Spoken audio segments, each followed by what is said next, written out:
Hey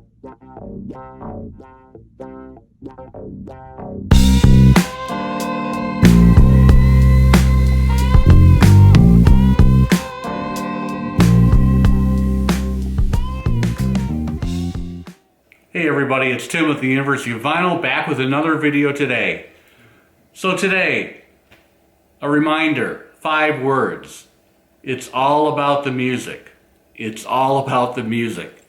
I've been doing these videos featuring different mastering engineers and the fact that it's fairly easy to find really good sounding albums that were mass produced in the 60s, 70s, and 80s.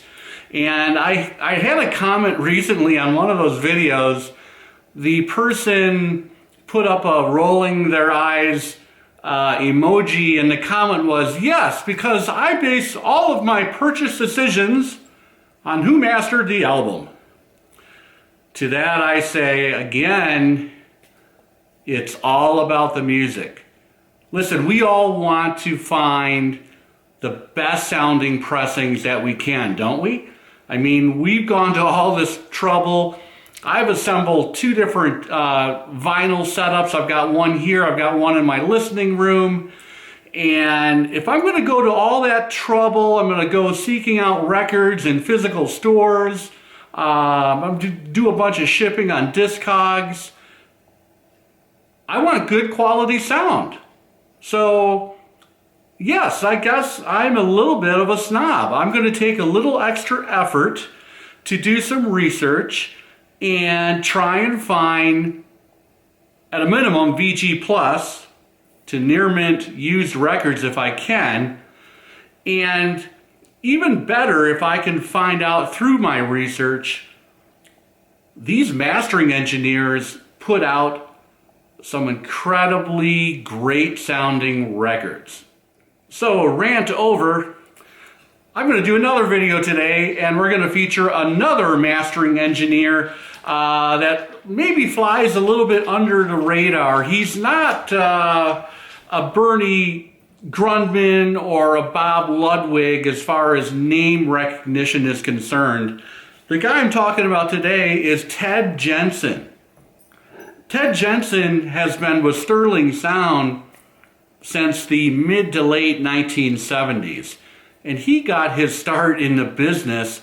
He took a job at Sterling Sound, dubbing tapes and running errands and getting coffee and sitting in on mastering sessions and basically learning the trade through osmosis.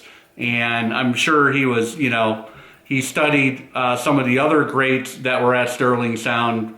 George Mariano comes to mind, etc., etc. So we're going to focus on, I've got 10 albums today I want to highlight.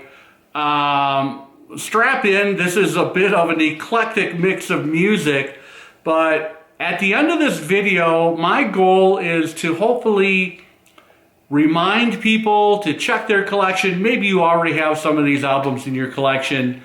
If not, it might spur somebody on to put it on their hit list when they're shopping on Discogs or they're out, hopefully, back out in physical record stores again now that things are loosening up, thank God. And, at the very least, these albums are pretty easy to find out there. There's 1 or 2 today that I might highlight that are getting a little difficult to find. But for the most part, these records can be had in a used record store, flea market, antique mall, for anywhere between $5 and $15. That's the beautiful thing about the current marketplace out there, and the fact that these were all mass-produced albums. They were put out there by the thousands. These were all, put out in the heyday of vinyl. And thank God, I think we're entering another vinyl revolution. And I'm no stranger to audiophile labels. I enjoy audiophile labels as much as the other person. But if I can kind of go through my collection, learn a little bit more about these mastering engineers and the great job that they did, put that album on, check out the experience with my setup, and if it sounds good to me with my setup, in a lot of cases, I don't need to go seek out the MoFi or the Analog Productions cut, or the Craft Recordings cut, or the Speakers Corners cut. But it just depends on finding these albums in really good condition. Now that can be as challenging as sometimes even finding the actual copy of the album. Again, I'm a stickler. I really like near mint records. They sound great. It's good on your needle and cartridge, stylus, etc. First album I want to show that Ted Jensen mastered at Sterling Sound is Emotional Rescue, Rolling Stones, 1980.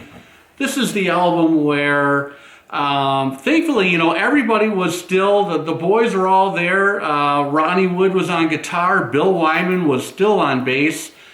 And this album really showcases Charlie Watts and Bill Wyman. Those guys were in the pocket.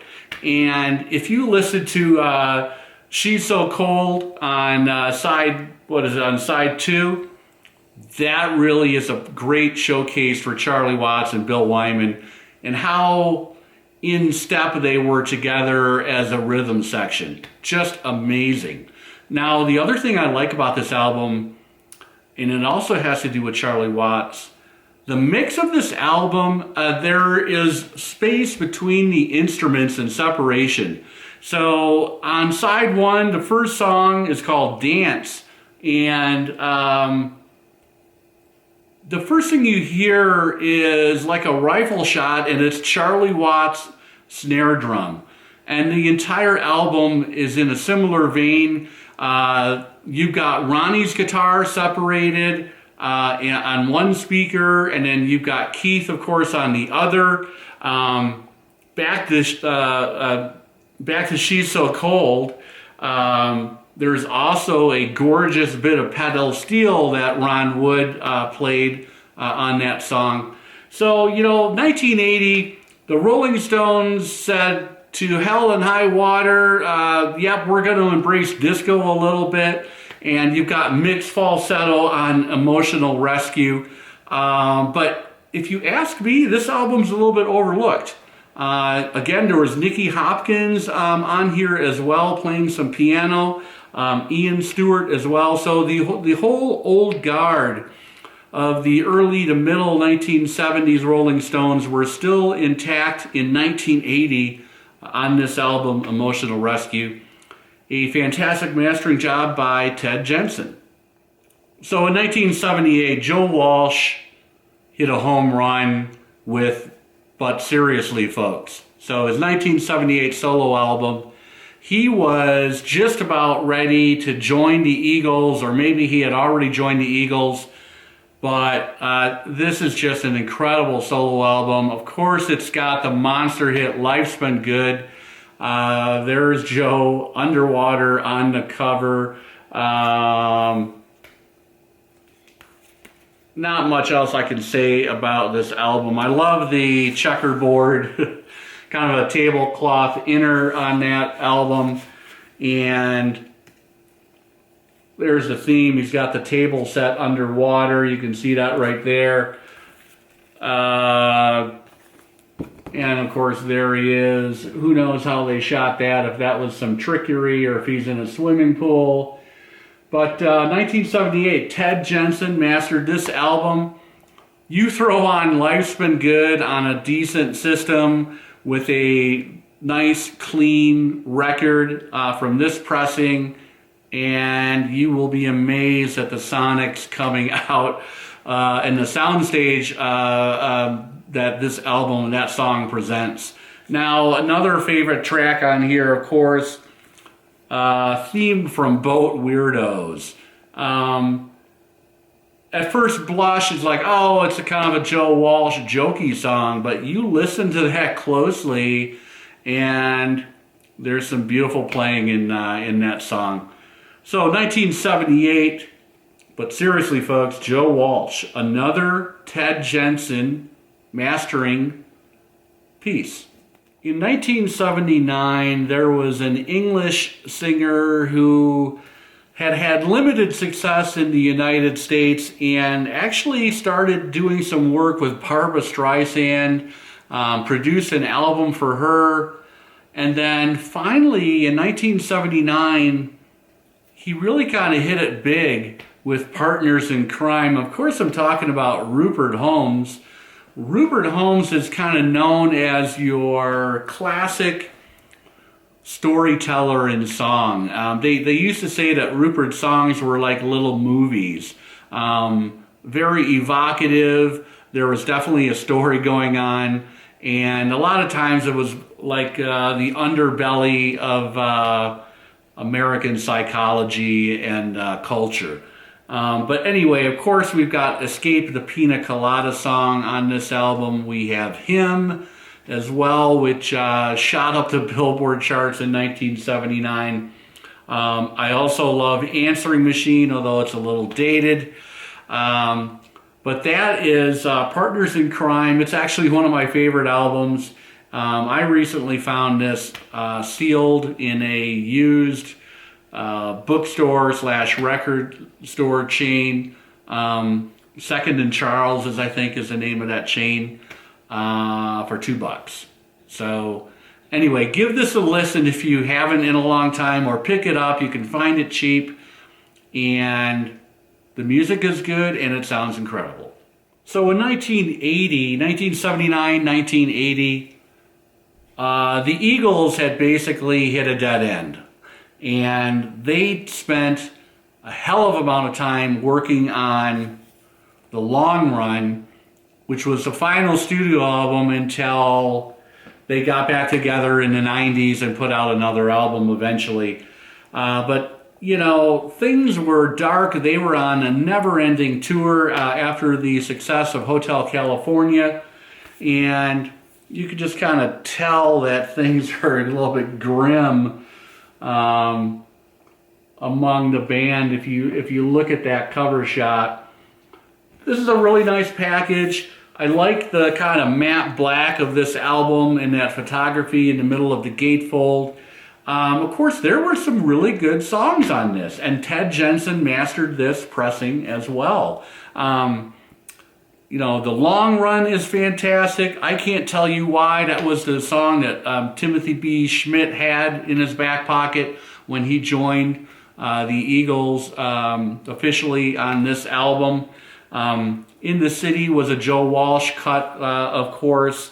And Heartache Tonight. So Heartache Tonight, co-written by Glenn Frey's longtime Detroit area friend, Bob Seger. Anyway, Eagles, The Long Run, sounds really, really nice, and mastered by Ted Jensen. So 1984, the Thompson Twins had a huge album with Into the Gap. A couple huge radio hits on this, Hold Me Now and Doctor, Doctor. This album actually still holds up for the most part, and it's got that 80s production going on. But the music sounds great. This sounds really good on vinyl. It's easy to find, and I, of course, am recommending it. Whenever you see an album that's been produced by Hugh Padgham, you know you're in for a treat. You're in for a sonic masterpiece. I'm going to go as far as say sonic masterpiece for the most part.